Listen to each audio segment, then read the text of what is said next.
Assalamualaikum warahmatullahi wabarakatuh. Perkenalkan, nama saya Abimanyu Salasa dengan NIM 1521023 Prodi Hukum Tata Negara kelas A.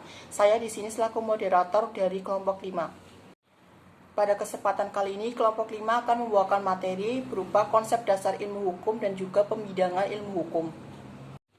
Selanjutnya, pemaparan materi akan disampaikan oleh anggota rekan saya. Yang pertama ada Muhammad Rizky Luki, yang kedua ada Putri Andini, yang ketiga ada Aulia Yasifah, yang keempat ada Fikri Zafar Sodik.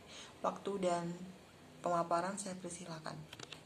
Terima kasih kepada moderator yang telah memberikan kesempatan kepada saya. Perkenalkan, nama saya Muhammad Rizky Luki Wildan sebagai pemateri pertama. Di sini saya akan menjelaskan tentang apa itu subjek hukum. Subjek hukum adalah setiap makhluk yang berwenang untuk memiliki, memperoleh, dan menggunakan hak serta kewajiban dalam lalu lintas hukum. Lalu, ada berapa sih subjek hukum itu?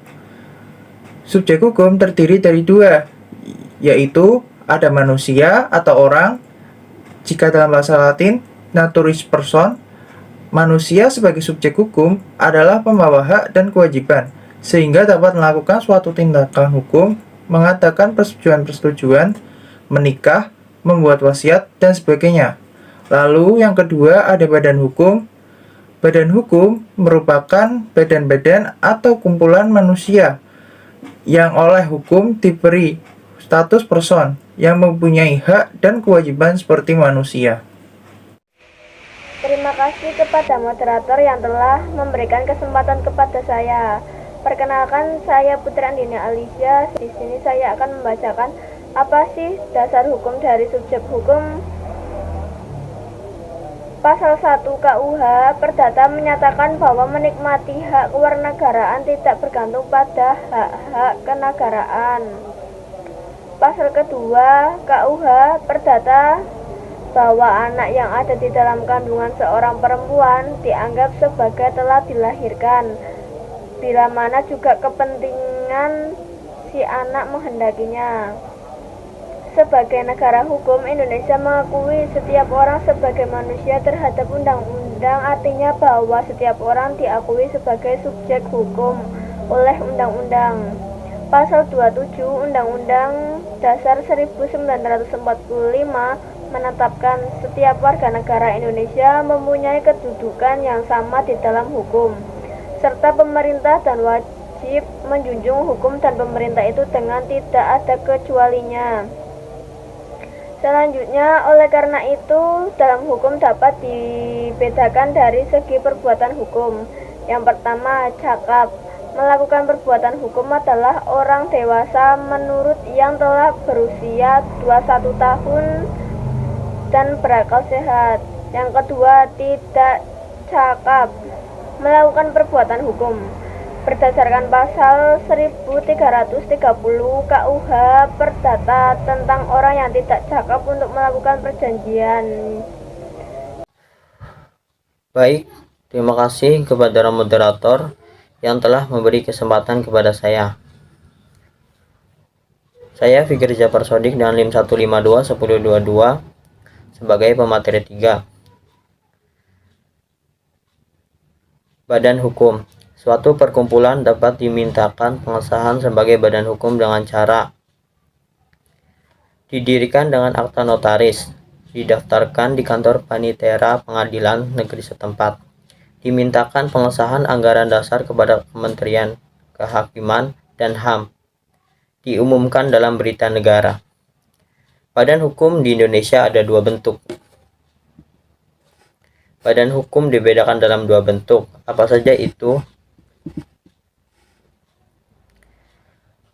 Ada dua badan hukum, yakni hukum privat dan hukum publik.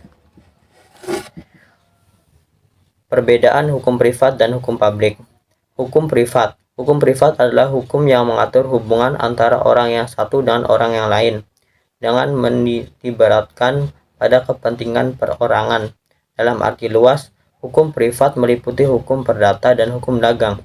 Sedangkan dalam arti sempit, hukum privat hanya terdiri dari hukum perdata dan hukum publik. Hukum publik peraturan hukum yang mengatur tentang hubungan hukum antara warga negara dengan negara yang mencakup kepentingan umum. Macam-macam hukum privat dan publik. Yang pertama, hukum privat. Ada beberapa macam hukum privat. Hukum privat ada 5 macam, yakni yang pertama hukum perdata. Assalamualaikum warahmatullahi wabarakatuh. Saya Aulia Siva, NIM 1521021. Saya di sini akan membacakan tentang contoh kasus hukum publik di Indonesia. Kasus ujaran kebencian jaring X terhadap ID musisi I, Gede Ari Astina atau jaring X menjadi terpidana kasus ujaran kebencian terhadap Ikatan Dokter Indonesia atau IDI. Jaksa penuntut umum dari Kejaksaan Tinggi Bali menuntut agar jaring X dihukum 3 tahun penjara atau denda 10 juta dan subsidi 3 bulan kurungan. Contoh kasus hukum privat di Indonesia. Kasus hukum perdata Nenek Minah. Kasus yang terjadi pada tanggal 19 November 2009 pernah menjadi perbincangan hangat. Nenek Minah yang berusia 55 tahun di penjara selama 1 bulan 15 hari di PN Purwokerto hanya karena mencuri 3 buah koko di perkebunan milik PT Rumpun Sari Antan atau RSA di Banyumas. Persidangan ini ternyata berjalan dengan haru dan drama sampai Ketua Majelis Hakim Muslih Bambang Lukmono SH menangis saat membaca vonis hukum karena kasus sepele. Sekian, terima kasih. Wassalamualaikum warahmatullahi wabarakatuh. Terima kasih kepada pemateri yang telah menyampaikan materinya. Demikian presentasi dan pemaparan materi dari kelompok kami. Jika ada yang ingin ditanyakan, bisa ditanyakan melalui room chat Google Meet dan juga WhatsApp Group. Terima kasih atas perhatiannya. Wassalamualaikum warahmatullahi wabarakatuh.